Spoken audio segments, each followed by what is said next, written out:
بسم اللہ الرحمن الرحیم۔ السلام علیکم۔ بنی اسرائیل میں ایک صالح شخص تھا۔ اس کا ایک بیٹا تھا۔ جب اس کی وفات آئی تو اس نے اپنے بیٹے کو وصیت کی کہ خدا کی قسم کبھی نہ کھانا، نہ جھوٹی اور نہ سچی۔ جب وہ مر گیا اور لوگوں نے یہ سنا تو اس کے بیٹے کے پاس آئے اور ایک ایک آ کے کہنے لگا کہ تیرے باپ کے ذمے میرا اتنا قرض تھا۔ وہ ہر ایک کو اس کے کہنے کے مطابق رقم دیتا رہا، حتیٰ کہ یہ بیچارہ مفلس ہو گیا، اور جب پھوٹی کوڑی بھی اس کے پاس باقی نہ رہی تو اپنی بیوی اور 2 بچوں کو لے کر نکل کھڑا ہوا اور دریا میں کشتی پر سوار ہو گیا۔ خدا کا حکم، کشتی ٹوٹ گئی اور یہ چاروں ستم رسیدہ علیحدہ علیحدہ ایک ایک تخت پر بہنے لگے، اور باد مخالف نے ہر ایک کو ایک دوسرے کی سمت میں جا پھینکا۔ یہ شخص جس نے مدعیوں کے ظلم سے وطن چھوڑا تھا، ایک جزیرہ میں پہنچ گیا جہاں کوئی آدم زاد نظر نہ آتا تھا۔ حیران تھا کہ کیا کرے۔ اتنے میں بہاتف سے ایک آواز آئی کہ اے ماں باپ کے ساتھ احسان کرنے والے، مشیت الہی اس بات کی مقتضی ہے کہ تجھ کو ایک خزانہ ملے۔ فلاں جگہ جاؤ اور وہاں سے خزانہ نکال لو۔ یہ وہاں پہنچا تو اس مقام سے واقعی خزانہ مل گیا۔ پھر اللہ تعالیٰ نے کچھ آدمی کہیں سے وہاں بھیج دیے۔ اس نے ان سے بڑا اچھا سلوک کیا اور اس کے اس نیک سلوک کی خبر گرد و نواح میں پھیل گئی اور مہمان نوازی و غربا پروری کی دور دور تک شہرت ہو گئی۔ چنانچہ اطراف و جوانب سے لوگ اس کے پاس آنا شروع ہو گئے اور جو آتے گئے وہیں بستے گئے، یہاں تک کہ وہ جزیرہ ایک بڑا شہر ہو گیا اور یہ شخص اس جزیرے کا حاکم بن گیا۔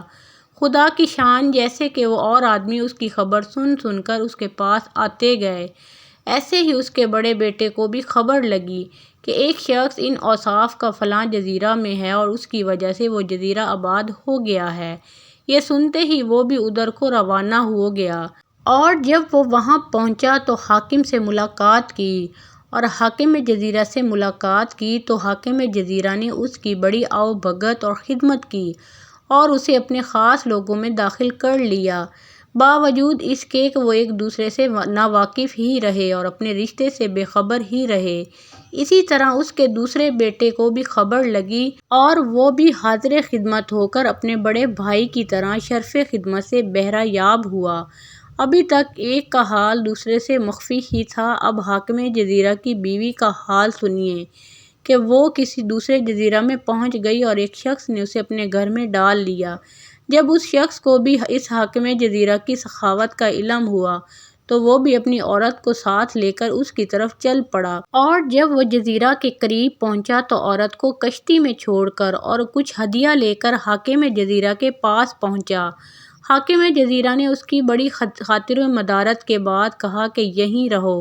اس نے بتایا کہ میں اپنی عورت کشتی میں چھوڑ آیا ہوں، تو حاکم نے کہا کہ اس عورت کی حفاظت کے لیے 2 آدمی میں وہاں بھیج دیتا ہوں۔ پھر انہی دونوں بھائیوں کو حکم دیا کہ جاؤ اور رات بھر اس کشتی کی حفاظت کرو۔ جب وہ دونوں کشتی کے پاس پہنچے تو آپس میں صلاح کرنے لگے کہ ہمیں اس عورت کی حفاظت کے لیے بھیجا گیا ہے، کہیں ایسا نہ ہو کہ نیند آ جائے، آؤ آپس میں کچھ باتیں کریں اور آج تک زمانے کے حالات میں سے جو کچھ جس کو معلوم ہے وہ بیان کرے تاکہ رات بسر ہو جائے اور نیند نہ آئے۔ چنانچہ ایک نے پہلے اپنا ہی قصہ بیان کرنا شروع کیا اور اپنی مصیبت زدہ داستان سنانا شروع کی اور کہا کہ ہم 2 بھائی تھے، دوسرے بھائی کا نام یہی تھا جو تمہارا ہے، اور ہمارے باپ ہم کو ماں ہماری والدہ کے لے کر دریا میں سوار ہوا۔